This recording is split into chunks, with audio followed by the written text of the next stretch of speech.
বন্ধুরা, সম্পূর্ণ পর্ব দেখতে চ্যানেলটি সাবস্ক্রাইব করুন। গুন্ডাদের থেকে দেবীমাকে বাঁচাতে ছুটে এলো কুসুম।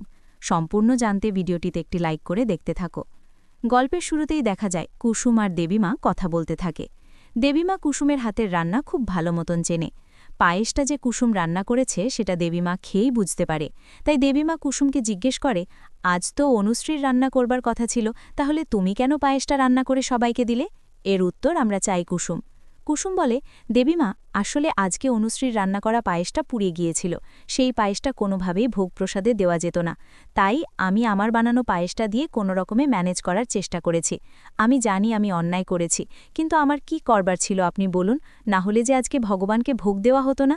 ইন্দ্রাণী বলে, সবটাই বুঝতে পেরেছি কুসুম, তবে এরকম করবার আগে তুমি আরেকবার ভেবে নিও। আসলে আমার মনে হয় এখানে অনুশ্রীরও সবটা শেখা উচিত।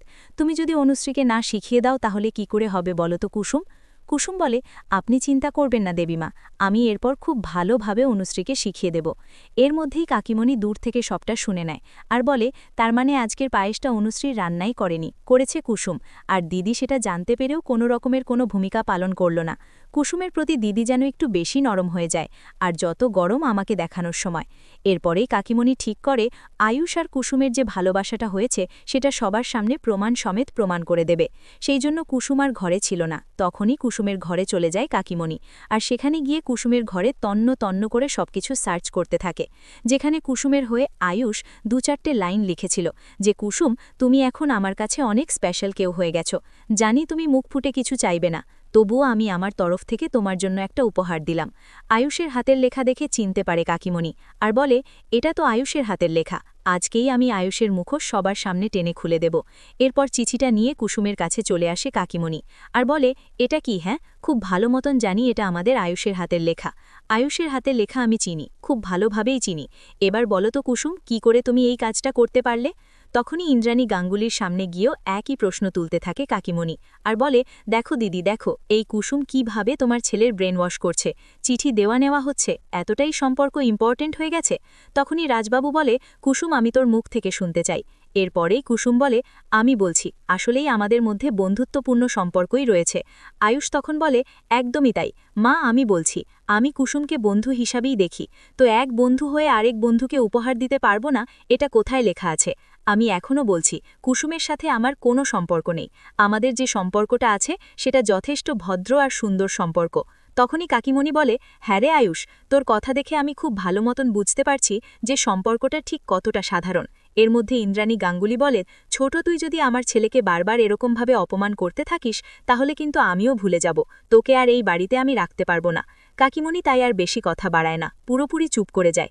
এরপর ইন্দ্রাণী গাঙ্গুলি সবার সামনে কুসুমকে একটা কথাই বলে, কুসুম, এমন কোনো কাজ করো না যার জন্য তোমার বাবার সম্মান নষ্ট হয়ে যায়, মাথা নিচু করে থাকতে হয়, কেমন?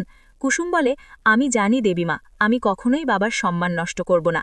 এর মধ্যেই হ্যাপি নিউ ইয়ার হয়ে গেছে। ঈশান সবাই সাথে হ্যাপি নিউ ইয়ার বলে আলিঙ্গন করতে থাকে। এর মধ্যেই একটা খুব সুন্দর ছবিও তুলে নেয়। দেবলীনা জেলে বসে ভাবে, আমি এদিকে পচে মরব আর ওরা এদিকে ভালো মন্দ খাবে, এনজয় করবে, সেটা কিছুতেই হবে না। আর সেটা যাতে না হয় তার ফুল চেষ্টা আমি করবই।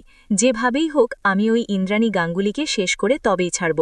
এর মধ্যেই পরের দিন সকাল হতেই একটা প্রেস মিট আছে, আর সেখানেই ছদ্মবেশে দুজন চলে এসেছে, যারা নিউজ রিপোর্টার সেজে ভেতরে চলে আসে।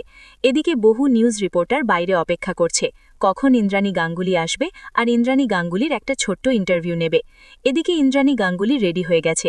যখনই নতুন বছরে প্রদীপ জ্বালিয়েছে তখনই সেই প্রদীপটা নিভে যায়। আর এটা দেখার পরেই কাকিমণি বলে, প্রদীপ নিভে যাওয়া তো একদমই ভালো না দিদি, এটা তো অমঙ্গলের একটা কারণ, তাই না? মানে এবার কি হবে?